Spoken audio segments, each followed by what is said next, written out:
ছাত্রলীগের সাবেক সভাপতি বাইজিদ আহমেদ শুভ। বাইজিদ আহমেদ শুভকে বক্তব্য রাখার জন্য শোনা যাচ্ছে, আপনাকে আমরা শুনতে পাচ্ছি, আপনি বক্তব্য রাখেন দয়া করে। ছাত্রলীগ জাতির পিতা বঙ্গবন্ধু শেখ মুজিবুর রহমানের হাতে গড়া এই সংগঠন 1948 সালে যখন পাকিস্তানি শাসকরা বাঙালিদের মাতৃভাষায় কথা বলার অধিকার কেড়ে নেওয়ার ঘোষণা দিয়েছিল, উর্দুকে রাষ্ট্রভাষা হিসেবে মর্যাদা দিয়েছিল, তার প্রতিবাদ করে জাতির পিতা বঙ্গবন্ধু শেখ মুজিব তখন ঢাকা বিশ্ববিদ্যালয়ের আইন বিভাগের ছাত্র ছিলেন। সেই সময় তিনি ছাত্রলীগ সংগঠন করেন। 1948 সালের 4 জানুয়ারি এই ছাত্রলীগ সংগঠিত হয়। তিনি সংগঠন করে তমদ্দুন মজলিস এবং অন্যান্য ছাত্র সংগঠন তাদের সকলকে নিয়ে রাষ্ট্রভাষা সংগ্রাম পরিষদ গঠন করে মাতৃভাষা বাংলাকে রাষ্ট্রভাষার মর্যাদা দেওয়ার আন্দোলন শুরু করেছিলেন। সে আন্দোলন করতে যেয়ে কিন্তু তাকে বারবার জেলে যেতে হয়েছিল, কারাগারে বন্দী হয়েছেন। সেই সংগ্রামের পথ বেয়ে কিন্তু আমাদের স্বাধীনতা অর্জন এবং প্রতিটি অর্জনের সাথে ছাত্রলীগ ওতপ্রোতভাবে জড়িত। এবং যদি আমরা শহীদের তালিকা দেখি, আমরা দেখব সেই রাষ্ট্রভাষা বাংলার মর্যাদা আন্দোলনের সংগ্রামের শুরু থেকে নিয়ে 6 দফা আন্দোলন, মহান মুক্তিযুদ্ধ এবং 1975 সালে জাতির পিতা বঙ্গবন্ধু শেখ মুজিবুর রহমানকে হত্যার পর যারা প্রতিবাদ শুরু করে এবং গণতন্ত্র প্রতিষ্ঠার জন্য সংগ্রাম, অধিকার প্রতিষ্ঠা সংগ্রাম, স্বৈরতন্ত্রের বিরুদ্ধে সংগ্রাম, গণতন্ত্র মুক্তির সংগ্রাম, প্রতিটি সংগ্রামে ছাত্রলীগের নেতা কর্মীরা জীবন দিয়েছে, রক্তের অক্ষর দিয়ে তার লিখে রেখে গেছে আপন অধিকারের কথা। আজকে বাংলাদেশের যতগুলি অর্জন, সব অর্জনের পিছনে ছাত্রলীগের অবদান রয়েছে। আমি ছাত্রলীগের যত নেতা কর্মীরা এবং আমরা একসাথে রাজনীতি করছি, অনেকেই তো মুক্তিযুদ্ধে জীবন দিয়েছে। আমি তাদের সকলকে আজকে দিনে স্মরণ করে একটি কথা বলবো যে ছাত্রলীগকে বর্তমানে যারা অবৈধভাবে ক্ষমতা দখল করেছে, যাদের কোনো জনগণের ম্যান্ডেট নাই, যাদের কোনো সাংবিধানিক ভিত্তি নাই,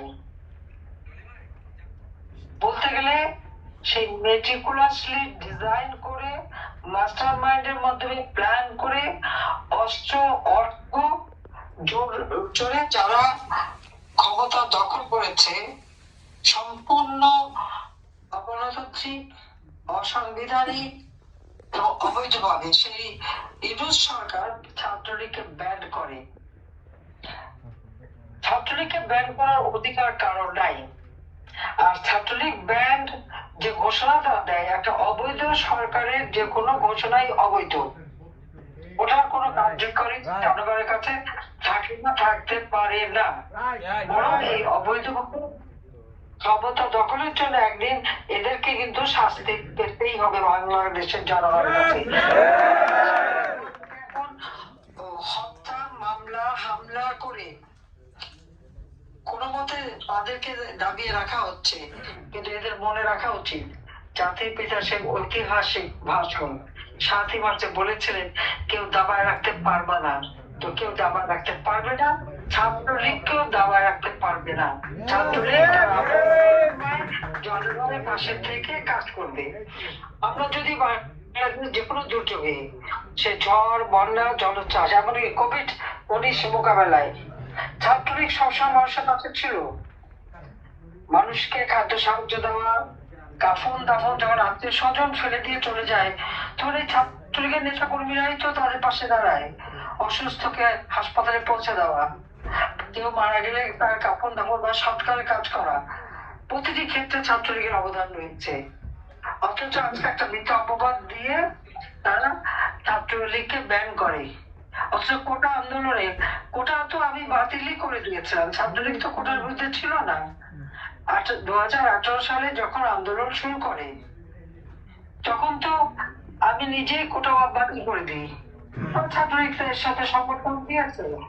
এবং ছাত্র প্রতিনিধি সবসময় আওয়ামী লীগের সাথে কাজ করেছে এবং যখনই তারা যে কোনো দরকার এসেছে, কিন্তু এই আন্দোলনটাই ছিল একটা রহস্যজনক। কারণ আমি কোটা বাতিল করে দেওয়ার পর মুক্তিযোদ্ধা পরিবারের থেকে একটা মামলা করা হয়। সেই মামলাটা রায় হয় 2024 সালে। 24 সালে রায় হওয়ার সাথে সাথে আমরা সরকারে আছে, আওয়ামী লীগ সরকারে আছে, আমরা সাথে সাথে আমাদের পক্ষ থেকে উচ্চ আদালতে আপিল করে সেই রায় বন্ধ করে দিই, স্থগিত করে দিই। 5ই জুন এটা কার্যকর হয়ে যায়। এরপরে কিন্তু প্রায় 1 মাস চলে যায়। হঠাৎ জুলাই মাসের 7 তারিখে আন্দোলন, কি কোটা বিরোধী আন্দোলন, বৈষম্য বিরোধী আন্দোলন। এই আন্দোলনের কোন ইস্যু ছিল? কোন বললো তাদের কোটা বিরোধী আন্দোলন? আমাদের তো তার থেকে এমনকি আমি বারবার তাদেরকে আবেদন করলাম, ছাত্রলীগকে বলে ওদের সাথে যোগাযোগ করো, আমরা বসি, যদি হয় তারা যদি গণভবনে আসতে চায় তারা তাদেরকে নিয়ে আসুক, কিন্তু তারা গণভবনে আসবে না। কারণ আমাদের মন্ত্রীও তাদের সাথে কথা বলে, আইনমন্ত্রী, শিক্ষামন্ত্রী, তথ্যমন্ত্রী, তাদের সব দাবি মেনে নেওয়া হয়। সব দাবি মেনে নেওয়ার পরে হঠাৎ আবার 1 দফা দাবি, কি আমাকে পদত্যাগ করতে হবে। অপরাধটা কি করলাম? যে জ্বালাও পোড়া খুন হত্যা যা হয়েছে সেগুলি কিন্তু সব কারা করেছে এখন তো তা স্পষ্ট। আপনারা দেখেছেন যে ছাত্রলীগ কিন্তু কখনোই সাধারণ ছাত্রছাত্রীর বিরুদ্ধে ছিল না, কখনোই আন্দোলনের বিরুদ্ধে কিন্তু তা ছিল না। অথচ ছাত্রলীগের উপরে যে আক্রমণ, প্রত্যেকটা হলে হলে তাদের রুম ভাঙাচোরা করা, সার্টিফিকেট থেকে শুরু করে তাদের সমস্ত জিনিসগুলি নিয়ে আগুন দিয়ে পুড়িয়ে দেওয়া, এক এক করে হল দখল কারা করেছে? ওই শিবির আর তার সাথে ছিল বিএনপি, অর্থাৎ ছাত্র দল। এরা মিলে বড় ছাত্রলীগের উপরে তারা অত্যাচার করেছে, নির্যাতন করেছে, আর অনেকে হত্যা করেছে, হলগুলি রুমগুলি দখল করেছে, জিনিসপত্র পুড়িয়েছে, এই নির্যাতন করেছে। হ্যাঁ, যখন আমাকে একটা প্রশ্ন করেছিল সাংবাদিক যে মেধা নিয়ে, তা আমি শুধু পাল্টা প্রশ্ন করেছিলাম যে মুক্তিযুদ্ধের সন্তান নাতিপুতিরা থাকতে পারবে না, তাদের কি কোনো মেধা নাই? তারা কি মেধাবী না? মেধা কি শুধু ওই রাজাকারের নাতিপুতি? বিকেলবেলা আবার প্রেস কনফারেন্স বিকালে শেষ, হঠাৎ 11টার দিকে আন্দোলন। কি আন্দোলন? তুমি কে আমি কে বলে রাজাকার, তোমার বাপ আমার বাপ রাজাকার। রাজাকার তো নিজেরাই নিজেদেরকে বলেছে, এখানে আমরা রাজাকার বলিনি, আমি এটা প্রশ্ন রেখেছি। তারপরেও তখন স্বাভাবিকভাবে ছাত্রলীগ এটা প্রতিক্রিয়া দেখেছে, দেখানোটা খুব স্বাভাবিক ছিল। তার জন্য ছাত্রলীগকে ব্যান করতে হবে। আজকে যারা হত্যাকাণ্ড চালাচ্ছে, খুন করছে, যারা হল দখল করছে, যারা এমনকি ছাত্রছাত্রীদের দিয়ে শিক্ষকদের অপমান করানো হচ্ছে, শিক্ষক, অধ্যক্ষ, প্রিন্সিপাল অথবা ভিসি বা বিশ্ববিদ্যালয়ের শিক্ষক, কারণ সেই রংপুরে বাড়ি ভিসির বাড়িতে আগুন দেওয়া, রাজশাহীতে ভিসি এবং শিক্ষকদেরকে পুড়িয়ে মারার চেষ্টা, রাজশাহীতে সেখানে অপমান করা, ঢাকা বিশ্ববিদ্যালয়ে। আর ছাত্ররা নাকি শিক্ষকদের বয়কট করে, এটা কোন ধরনের কথা? আর শিক্ষকদের পদত্যাগ করাতে হবে। প্রায় 10,000 শিক্ষককে অপমান করেছে বিভিন্ন স্কুল, কলেজ, ইউনিভার্সিটির ছাত্রছাত্রীরা। এই লজ্জা আমরা রাখবো কোথায়? আমাদের তো কখনো এরকম ছাত্রছাত্রীরা শিক্ষকদের সাথে বেয়াদবি করা, অপমান করা, তাদেরকে দিয়ে জোর করে পদত্যাগ করানো, এগুলি তো আমরা কখনো দেখিনি, শিখিনি। কি দুর্ভাগ্যের বিষয় যে আজকে ঠিক সেই কাজটা হচ্ছে বাংলাদেশে। এর থেকে লজ্জার আর কি হতে পারে? আমি একটা কথা বলবো, আজকে ছাত্রলীগের উপর অযথা দোষারোপ করা হয়েছে, কিন্তু ছাত্রলীগ সবসময় সন্ত্রাস জঙ্গিবাদের বিরুদ্ধে ছিল। জঙ্গিবাদের বিরুদ্ধে থেকে কিন্তু তারা নির্যাতনের শিকার হয়। শিবির ছাত্র দল আবার ছাত্রছাত্রীদের উপর পর্যন্ত নির্যাতন চালায়। Eden girls college, Badrunnesa girls college, বিশ্ববিদ্যালয়, প্রভোস্ট অথবা যারা হাউস টিচার, তাদেরকে অপমান করে। যেভাবে মানে ছাত্র দলের বা শিবিরের মেয়েরা যেভাবে আমাদের ছাত্রলীগের মেয়েদের উপর অত্যাচার করেছে, মানে এটা ভাষায় বর্ণনা করা যায় না।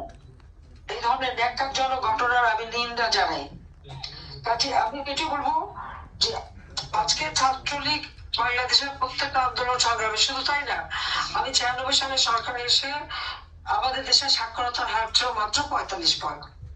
আমরা সেই সাক্ষরতা হার বাড়ানোর জন্য প্রজেক্ট নিলাম যে আমরা নিরক্ষরতা মুক্ত বাংলাদেশ গড়ে তুলবো।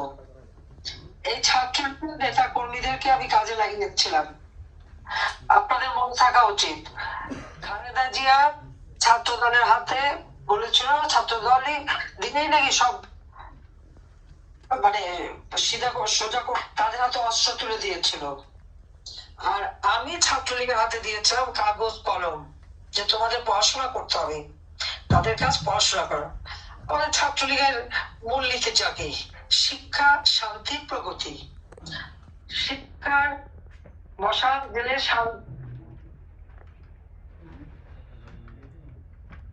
ছাত্রলীগের মূলনীতি, এবং ছাত্রলীগ সবসময় সেটাই মেনে চলবে।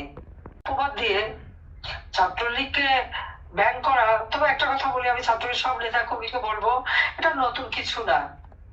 আইয়ুব খানও ব্যান করেছিল, এআইএ খানও করেছিল, জিয়াউর রহমানও করেছিল, এরশাদও করেছিল, খালেদা জিয়াও করেছে, বারবার করেছে, আঘাত এসেছে, কিন্তু ছাত্রলীগকে শেষ করতে পারেনি, পারবে না।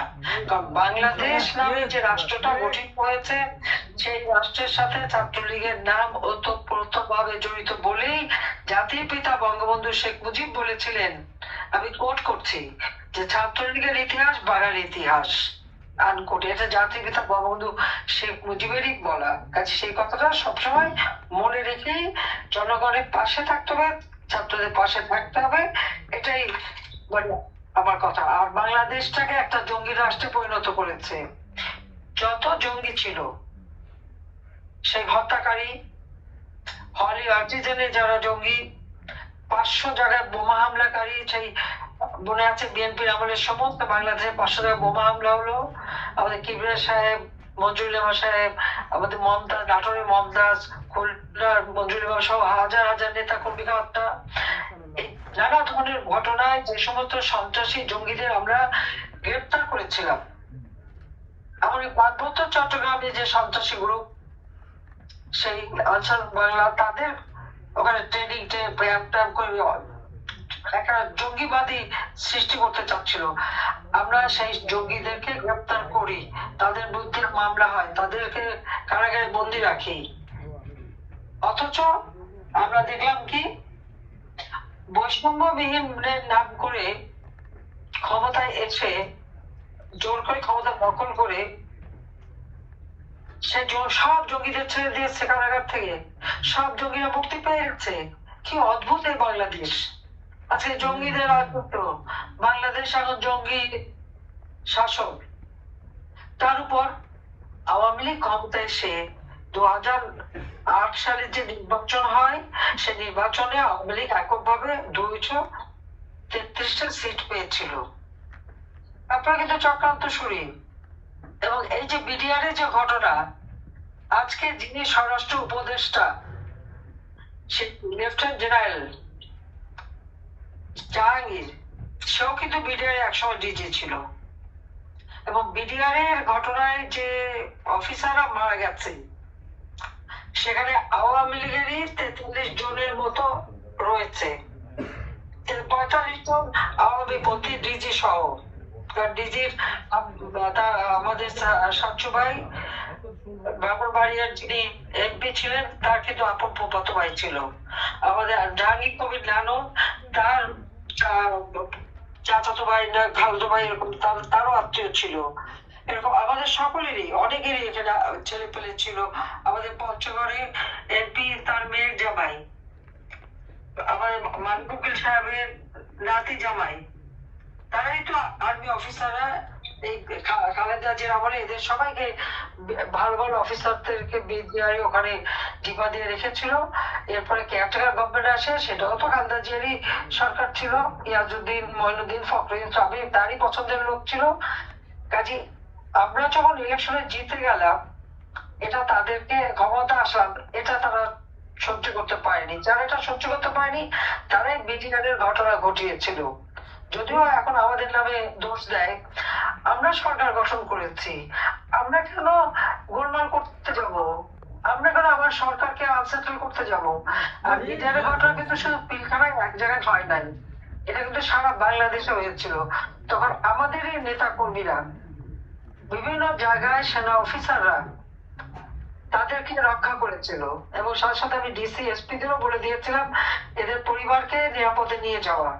প্রত্যেকটা বর্ডার এলাকায় আমাদের নেতা কর্মীরা, ডিসি এসপি সবাই মিলে সেই সমস্ত পরিবার, সেনা অফিসারদের যে সমস্ত পরিবার বিডিআর এর বিভিন্ন ইউনিট বিওপিতে যারা ছিল তাদেরকে কিন্তু নিয়ে আসে এবং তাদের নিরাপত্তার ব্যবস্থা করে। এই কথাটা একবারও তাদের মুখ থেকে, অনেকের মুখ থেকে বের হয় না যে এটা ঘটনাটা এক জায়গায় না, এমনকি চুয়াডাঙ্গা বা সাতকারিয়া ওখানে তো রাস্তায় নেমে গিয়েছিল বিডিআর। আমরা অল্প সময়ের মধ্যে যেভাবে পারি এটাকে আমরা দমন করে প্রত্যেকের কিন্তু বিচার হয়েছে, এবং যারা মৃত্যুদণ্ড তাদের সাজা এখনো বাকি। এখন বলছে যারা জেলখানায় তাদের, যারা অর্থাৎ যারা বিদ্রোহ করেছিল তাদেরকে ছেড়ে দিতে হবে। এই কথা থেকে তো বোঝা যায় যে এই ঘটনা কারা ঘটিয়েছে। যাক, আমি এটুকু বলবো যে ছাত্রলীগ সবসময় বাংলার মানুষের পাশে থাকে। আজকে আমাদের যত অর্জন, 2009 সালে সরকার গঠন করার পর থেকে বাংলাদেশকে আমরা ধীরে ধীরে উন্নয়নের পথে এগিয়ে নিয়ে গেছি। আমাদের সাক্ষরতার হার যা আমরা 96 সালে 45 ভাগ থেকে আমরা 65.5 ভাগে বৃদ্ধি করেছিলাম। ছাত্রলীগের উপর নির্দেশ ছিল যে যখন ছুটিতে বাড়িতে যাবা অন্তত 5 জন নিরক্ষর মানুষকে অক্ষর জ্ঞান দেবা, এবং তারা খুব সফলভাবে সেটা করেছিল। বহু জেলাকে আমরা নিরক্ষরতা মুক্ত করতে সক্ষম হয়েছিলাম। সেখানে কিন্তু ছাত্রলীগের অবদান রয়েছে, এটা হয়তো অনেকেই তা জানে না। আজকে একটু বলবো যে বাংলাদেশকে, যেখানে জাতির পিতা বঙ্গবন্ধু শেখ মুজিব স্বাধীনতার পর একটা যুদ্ধ বিধ্বস্ত দেশ, একটা টাকা রিজার্ভ নাই, কোনো খাবার নাই, কিছু নাই, সেই অবস্থাও জাতির পিতা বাংলাদেশটাকে স্বল্পোন্নত দেশে উন্নীত করে যান, সেই যুদ্ধ বিধ্বস্ত দেশকে গড়ে তোলে। এরপর কিন্তু বাংলাদেশ আর এগোতে পারেনি, ওই একবারই প্রবৃদ্ধির 9 ভাগে উঠেছিল, দেশ খাদ্যের সংসম্পন্ন হয়েছিল, জিনিসপত্রের দাম সব কমিয়ে সাধারণ মানুষের আওতার মধ্যে নিয়ে আসা হয়েছিল। এরপর আমরা কি দেখলাম? 75-এর ঘটনা। 75-এ জাতির পিতাকে হত্যার পর বারবার হত্যা কু হয়েছে, নাহলে 19-20 বার হত্যা কু হয়েছে বাংলাদেশে। যত মুক্তিযোদ্ধা, অফিসার, সৈনিক, তাদের হাজার হাজার সেনাবাহিনী সৈনিককে হত্যা করা হয়েছে, অফিসারদের হত্যা করা হয়েছে, বিমান বাহিনী 665 জন অফিসারকে এবং ওখানকার কর্মকর্তাদের হত্যা করা হয়েছে। তখন এটা আমি আসার পর থেকে চেষ্টা করেছি সব জায়গায় ডিসিপ্লিন নিয়ে আসতে, এবং আমরা ক্ষমতা আসার পরে আজকে বাংলাদেশ উন্নয়নের রোল মডেল হিসেবে বিশ্বে মর্যাদা পেয়েছে। আমরা সরকার গঠন করে 2021 সাল 2020 সালে জাতির পিতা বঙ্গবন্ধু শেখ মুজিবের জন্ম শতবার্ষিকী এবং 2021 সালের স্বাধীনতার সুবর্ণ জয়ন্তী যখন আমরা উদযাপন করি, আবার কি হলো? আচ্ছা আচ্ছা, আবার কেউ তোমাদের ইউনাইটেড স্টেট থেকে ফোন করছে, সেই ফোন দেখা যাচ্ছে। যাক, আমি কেটে দিচ্ছি। আবার আমরা যখন মানে বাংলাদেশটাকে উন্নয়নশীল দেশের মর্যাদা নিয়ে আসলাম, তখনই দেখলাম ওই সুদখোর ইউনূস যে গরিবরে ঋণ দেওয়ার নামে মোটা অঙ্কের সুদ দিয়ে গরিবের রক্ত চুষে খেয়ে গ্রামীণ ব্যাংকের টাকা পাচার করে, গ্রামীণ ফোনের টাকা পাচার করে, বিদেশে হাজার হাজার কোটি টাকা সম্পত্তি করে, এবং তার ক্ষমতার লোভ, এই ক্ষমতার লোভের আগুনে আজকে বাংলাদেশ জ্বলছে। আজকে তার, এবং এই ক্ষমতা যাওয়ার জন্য আজকে আপনারা দেখেন আমরা বাংলাদেশ স্বাধীন করেছি, পাকিস্তানি হানাদার বাহিনীকে পরাজিত করেছি। পাকিস্তান একটা আলাদা রাষ্ট্র, বাংলাদেশ স্বাধীন রাষ্ট্র, কিন্তু তারা আমাদের উপর গণহত্যা করেছে, মা বোনদের ইজ্জত লুটেছে, লুটপাট করেছে, অগ্নিসংযোগ করেছে। ঠিক বিএনপি 2001-এ আমরা দেখলাম ঠিক একই ঘটনা ঘটালো। আর এখন সেই পরাজিত শক্তির মানে পাশে যে একেবারে দরম মহরম, অর্থাৎ যাদেরকে লাখো শহীদের রক্তের বিনিময়ে পরাজিত করে আমরা দেশ স্বাধীন করলাম, আজকে সেই পরাজিত শক্তির পদলেহন করছে। পদলেহনের অর্থ হলো পা চাটছে। এখন ইউনুস বল তার সরকার ওই পাকিস্তানিদের পা চাটে, তাদের সাথে গলায় গলায় পা। হ্যাঁ, আমরা সকলের সাথে বন্ধুত্ব, কারোর সাথে বলিতা নয়, আমরা এই নীতিতে বিশ্বাস করি, আমরা সেটাই মেনে চলি। একটা স্বাধীন রাষ্ট্র হিসেবে যার যার সাথে যে ভাবে সম্ভব রাখা, সম্পর্ক রাখা, আমরা সেটা রাখি। আমাদের সেটাই হচ্ছে নীতি। এবং বাংলাদেশ আপনারা যদি একটু লক্ষ্য করেন, আমি আওয়ামী লীগ সরকার আসার পর থেকে বিশ্বের সকল দেশের সাথে একটা চমৎকার বন্ধুত্বপূর্ণ সম্পর্ক রেখে আমরা চলেছি।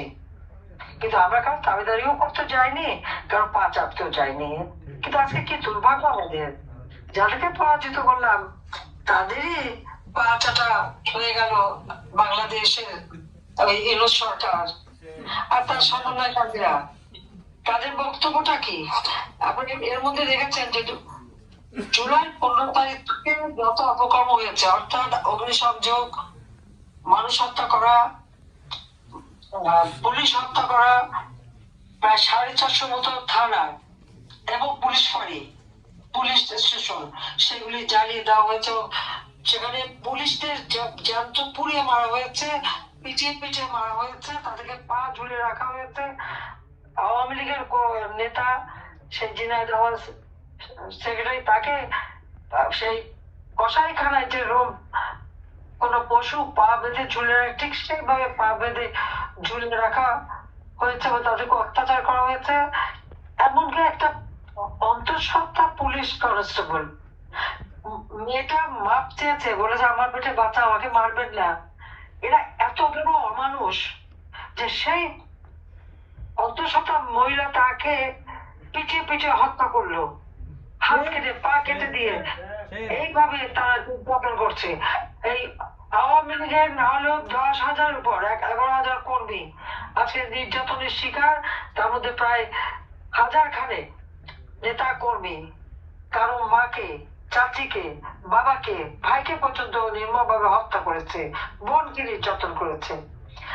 সংখ্যালঘু সম্প্রদায়ের উপর অত্যাচার নির্যাতন। হিন্দু, বৌদ্ধ, খ্রিস্টান কেউ এদের হাত থেকে রেহাই পায়নি। শুধু তাই না, আমাদের ওলামা মাশায়েখ, সমস্ত মাজার শরীফ, সেখানে মসজিদ, সেগুলি পর্যন্ত ভাঙচুর করা হচ্ছে। অর্থাৎ এই সরকার যে একটা জঙ্গি সরকার, ইউনূসের সরকার হচ্ছে জঙ্গি স্বেচ্ছাচারী সরকার। তাদের হাত থেকে আজকে, এবং তার সমন্বয়করা আজকে তাদের হাত থেকে মুসলমান ওলামা মাশায়েখ যেমন রেহাই পায় না, দরগা পীর তারাও পীর শরীফ সেগুলো রেহাই পায় না, তাদেরকে অপমান করা, তাদেরকে মারা, আগুন দিয়ে পড়া, লুটপাট করা।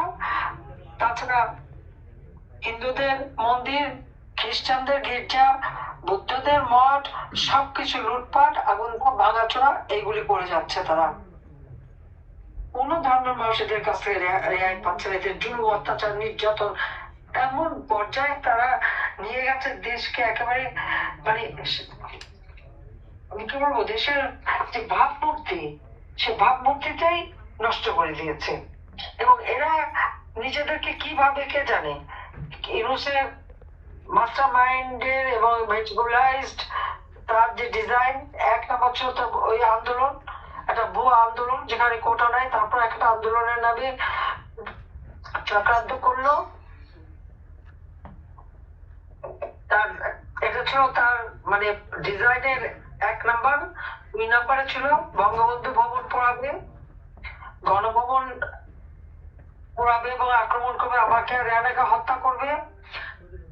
5 নাম্বার শুদ্ধ সদন, রেহানার বাসা, সংসদ ভবন, সবকিছুতে সব লুটপাট করেছে। তারপরে আগুন দিয়েছে, পুড়িয়েছে এবং দিনের পর দিন লুট করে যাচ্ছে।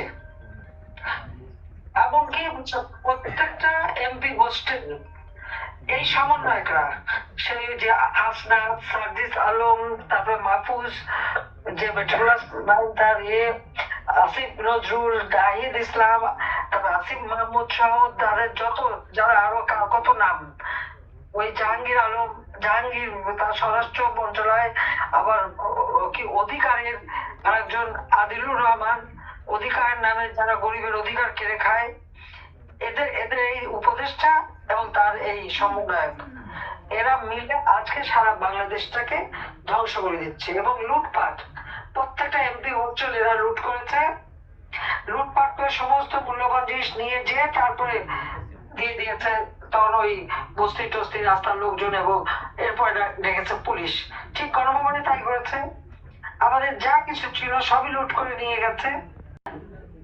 কিন্তু আফসোস হয় একটাই, মুক্তিযুদ্ধের অনেক ডকুমেন্ট, অনেক কাগজ, অনেক কিছু, এবং ৭৫-এর ঘাতকদের অনেক তথ্য আমার কাছে ছিল, এবং জাতির পিতার হাতে লেখা সেই খাতাগুলি যা আমি ৭১ সালে উদ্ধার করেছিলাম, ৭৫ সালে উদ্ধার করেছিলাম, সেগুলো গণভবনে ছিল। এরা কিন্তু সব নিয়ে চলে গেছে, সমস্ত কিছু তারা লুটে নিয়ে গেছে। এমনকি ইউনূস মানে আমাদের, তিনি তো আবার নোবেল প্রাইজ পাওয়া, তারপর আবার সুদখোর এবং একটা জঙ্গিবাদের বিশ্বাসী, সেও কিন্তু গণভবনে যে লুটপাট করেছে আপনারা দেখেছেন। উনি ওনার ৩-৪ বাহিনী নিয়ে সবাইকে দিয়ে গণভবনে গিয়েছিলেন শেষ লুটপাটটা করতে।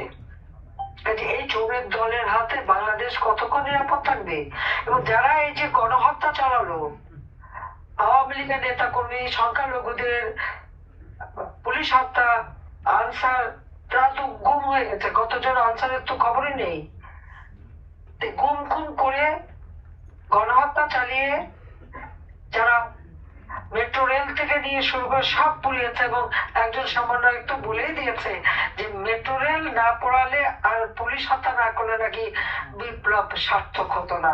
তাহলে গণহত্যা কে চালালো, পুলিশ হত্যা কে করলো? এটা তো তাদের মুখ থেকে এসে গেছে। এমনকি আপনারা দেখেছেন সেক্রেটারিয়েট আগুন, একই সাথে ৩টা জায়গায়, ৩টা মন্ত্রণালয় সহ অন্যান্য মন্ত্রণালয়, ৬টা মন্ত্রণালয় ক্ষতিগ্রস্ত।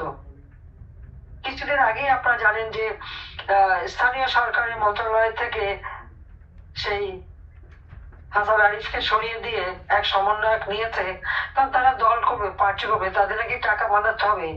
তো স্থানীয় সরকারের তো বিশাল বাজেট দিয়ে এসেছি, আমি ৭,৯৭,০০০ কোটি টাকার বাজেট দিয়ে এসেছি, সে সব লুটে খাচ্ছে। ঘরে ঘরে বিদ্যুৎ দিয়ে ছাড়া এখন বিদ্যুৎ নাই, বিদ্যুতের জন্য হাহাকার। প্রথম বললো আমরা তো নিয়ন্ত্রণে রেখেছিলাম, এখন তা ১৪-১৫% হয়ে যেতে। এর মধ্যে আবার দেখলাম ভ্যাট আর ট্যাক্স বাড়িয়েছে। আমার প্রশ্ন নিউজের কাছে, নিজে ৬৬৬ কোটি টাকার ট্যাক্স ফাঁকি দিলেন, যে মামলার রায় হওয়ার কথা ছিল ৬ আগস্ট। এই জন্য ৫ই আগস্ট আন্দোলন করে আওয়ামী লীগকে ক্ষমতার থেকে সরানো, বাবাকে হত্যার চেষ্টা করা হলো। আমি আমাকে আমরা তো কোনো মতে বোধহয় ২০-৩০-৪০ মিনিটের জন্য আমরা বেঁচে গেছি। আমাদের হত্যার পরিকল্পনা নেওয়া হলো, আর ক্ষমতা এসেই ওনার ট্যাক্স মাপ ১২০০ কোটি টাকার ট্যাক্স ইউনূসের কাছে পাওনা রাষ্ট্রের, সেই টাকাটা দেয় না কেন?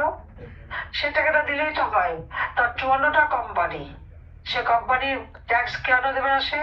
গ্রামীণ ব্যাংক সুদ দিয়ে, ঋণ দিয়ে মোটা অঙ্কের সুদ নেওয়া হয়।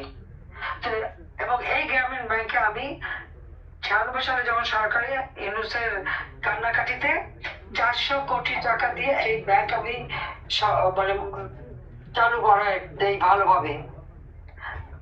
তারই আবেদনের পরিপ্রেক্ষিতে তাকে গ্রামীণ ফোনের ব্যবসাটাও আমি তাকে দেই। রীতিমতো আমার কাছে ধর্ণা দিয়ে পড়ে থাকতো। আমি বলেছ গ্রামের মেয়েরা ফোন ব্যবহার করে টাকা কামাই করবে, গ্রামের মেয়েরা না করলেও ইউনূস সাহেব টাকা কামাই করেছে। এই গ্রামীণ ফোনের ৬,০০০ কোটি টাকা পাওনা বিটিআরসি, সেটা দিচ্ছে না কেন?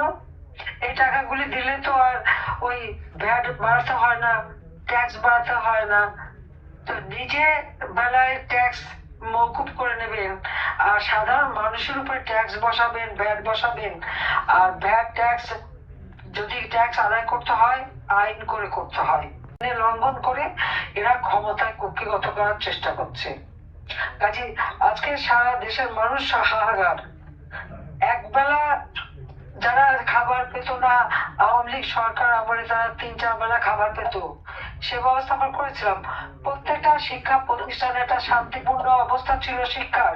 এই ডাকাতি, খুন, পুলিশের সাহায্য চায়, পুলিশ যেহেতু সাহস পায় না এদের হাতে যে অস্ত্র, কারণ তারা সব না, তারা নাকি ছাত্র, তারা যায় সব জায়গায় চুরি ডাকাতি করে বসে। এখন তো মানে আমার সেনাবাহিনীর অফিসার থেকে শুরু করে পুলিশ বাহিনী থেকে শুরু সবাইকে নষ্ট করে দিচ্ছে। চুরি ডাকাতির ক্ষেত্রে তারাও চলে এসেছে।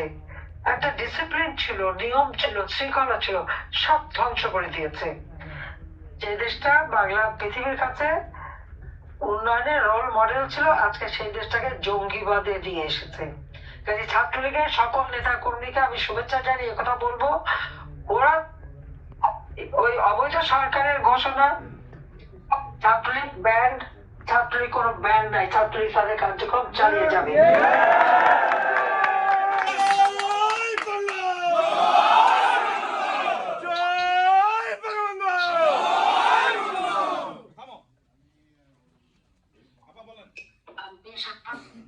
ছাত্রছাত্রীদের বলবো তারা যেন অন্তত এই 2008-এর আগের বাংলাদেশ কেমন ছিল আর আওয়ামী লীগ সরকার আমলে বাংলাদেশ কেমন, এটা কিন্তু তারা একটু হিসাব করে দেখে। তার উপর বই ছাপাচ্ছে, ইতিহাস বিকৃত করছে, বঙ্গবন্ধুর নাম মুছে দিচ্ছে। এবং এই বই ছাপানোর ক্ষেত্রে আমার প্রশ্ন আছে, এই কথাটাও আপনারা সবাই জিজ্ঞেস করবেন। 700 কোটি টাকা অতিরিক্ত খরচ হচ্ছে বই ছাপানোর জন্য। কয়শো বই অতিরিক্ত হচ্ছে?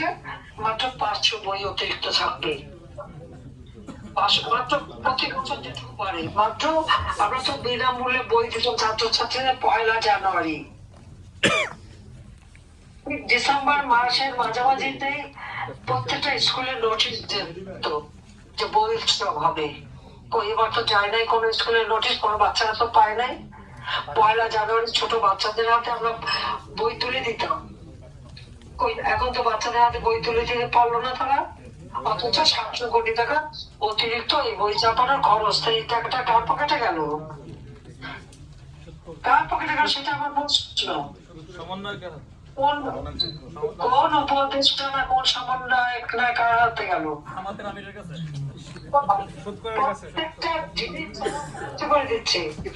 সাধারণ ছাত্রছাত্রীরা আমি বলবো যে ছাত্রলীগ বাংলাদেশের ইতিহাসের সাথে ছাত্রলীগের নাম জড়িত, এদেশের প্রতিটি মানুষের সাথে ছাত্রলীগ। যাতে ছাত্রলীগের প্রতি ভরসা তার জন্য রাখে। অন্তত আওয়ামী লীগ ক্ষমতায় থাকা অবস্থায় সে প্রত্যেকটা শিক্ষা প্রতিষ্ঠান একটা শান্তিপূর্ণ পরিবেশ ছিল। এর আগে কি ছিল? অস্ত্রের ঝঞ্ঝানি, বোমাবাজি এসব ছিল। আমরা সরকার আসার পরে তো সে অবস্থা ছিল না। লেখাপড়া সেশন জট ছিল, 5 বছর 6 বছর সেশন জট। কই আওয়ামী লীগ আসার পরে সেশন জট মুক্ত আমরা বিশ্ববিদ্যালয় করেছিলাম। ছেলেমেয়েদের লেখাপড়ার পরিবেশ, কর্মসংস্থানের পরিবেশ এবং কর্মসংস্থানের জন্য প্রত্যেকটা বেসরকারি খাত আমরা উন্মুক্ত করে দিই। ডিজিটাল ল্যাব আমরা তৈরি করি, হাইটেক পার্ক করে দিই, কম্পিউটার ট্রেনিং এবং আমরা ইনকিউবেশন সেন্টার করে দিয়ে কম্পিউটার ল্যাব প্রত্যেকটা স্কুলে স্কুলে আমরা কম্পিউটার ল্যাব করে দিয়েছি। আমাদের ছেলেমেয়েরা ছোট বেলা থেকেই যেন তারা এই কম্পিউটার এবং ডিজিটাল সিস্টেম শেখে।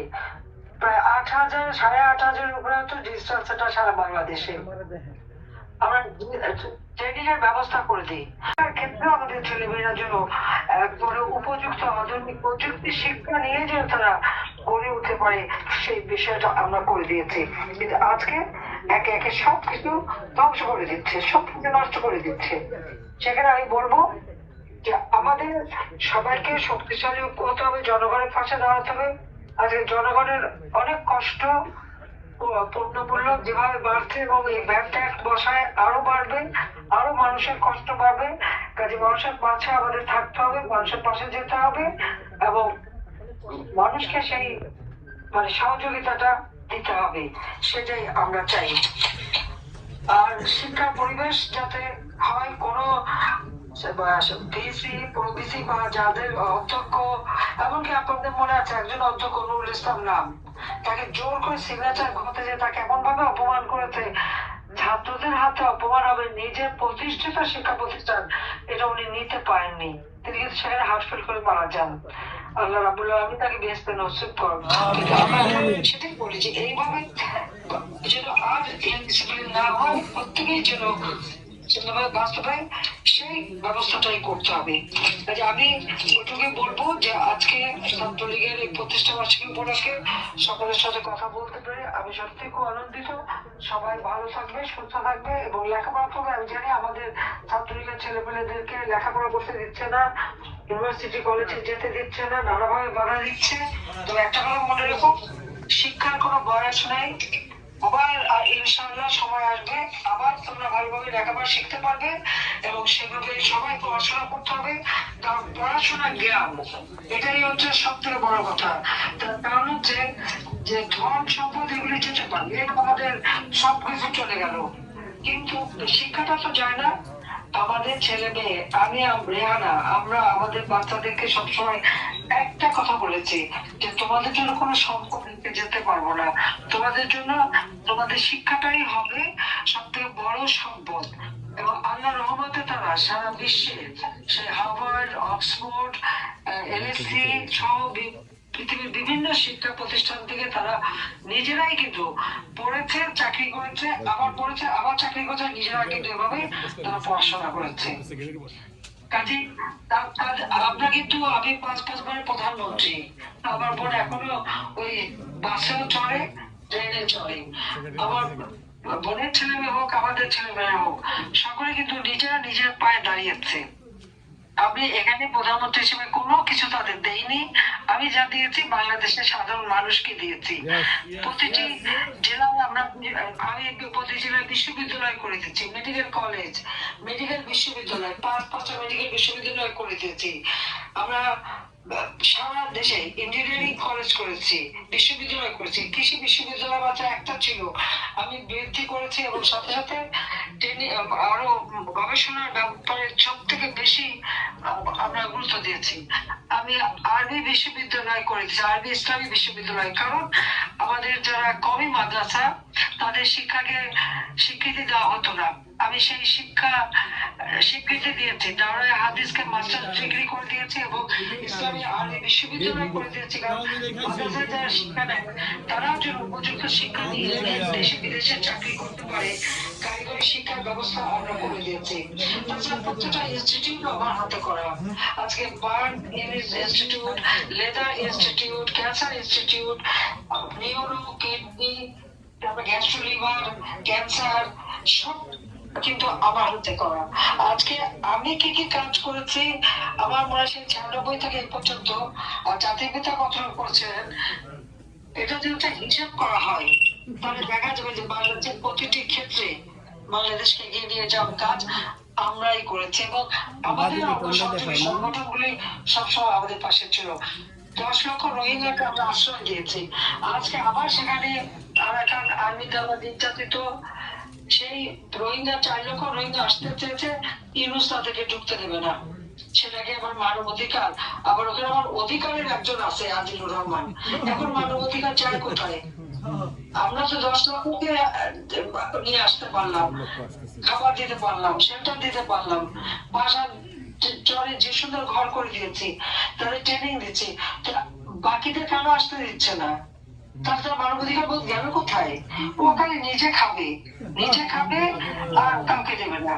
আমরা hi-tech park, software technology park প্রায় 101টা করে দিয়েছি এবং এই যে কম্পিউটার ট্রেনিং এর জন্য কম্পিউটার এবং ইনকিউবেশন সেন্টার প্রত্যেক জেলায় জেলায় আমরা করা শুরু করেছিলাম, যাতে করে ডিজিটাল ক্লাসরুম আমরা করে দিয়েছি। আমাদের ছেলেমেয়েরা এখন ফ্রিল্যান্সিং, তাদেরকে আমরা ট্রেনিং দিয়েছি, প্রায় 7 লক্ষ ফ্রিল্যান্সার বাংলাদেশে তাদের স্বীকৃতি দেওয়া, সার্টিফিকেট দেওয়া, অর্থাৎ কোনো ছেলে মেয়ে যাতে বেকার না থাকে। কর্মসংস্থান ব্যাংক তার থেকে বিনা জামানতে টাকা নিয়ে নিজে ব্যবসা করতে পারে, সে ব্যবস্থা করে দিয়েছে। মাত্র আমাদের বেকার সংখ্যা ছিল মাত্র 3%, 3.4%। এখন কোথায় চলে গেছে দেখেন। যেখানে মাথা পিছু আয় 2,793 মার্কিন ডলারে উন্নীত করেছিলাম, আজকে মানুষের আয় রোজগার নেই। সপ্তাহে আমার কষ্ট লাগে কোথায় জানো?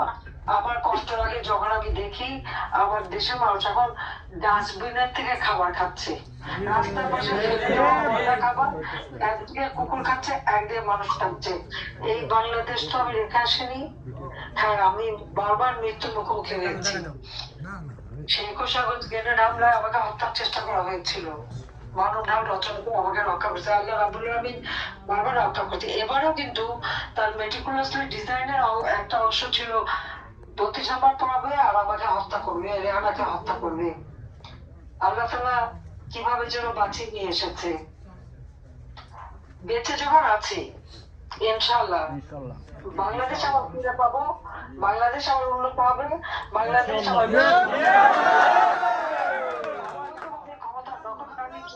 এদের বিচার বাংলা মাটিতে হবে হবে।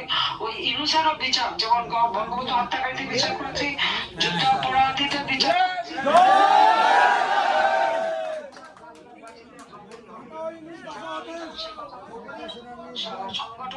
সংগঠিত করবার আহ্বান জানিয়ে আমার বক্তব্য শেষ করছি। সবাই ধৈর্য ধরে দীর্ঘ সময় বক্তব্য রেখেছেন, সেজন্য সবাইকে আমি আন্তরিক ধন্যবাদ জানাই। জয় বাংলা।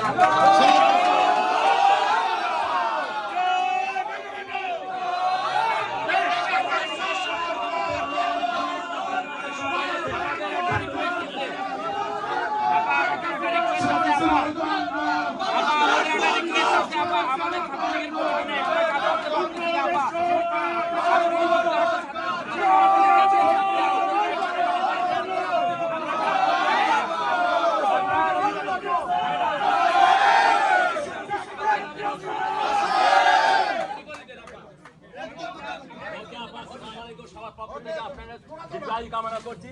জয় বাংলা, জয় বঙ্গবন্ধু।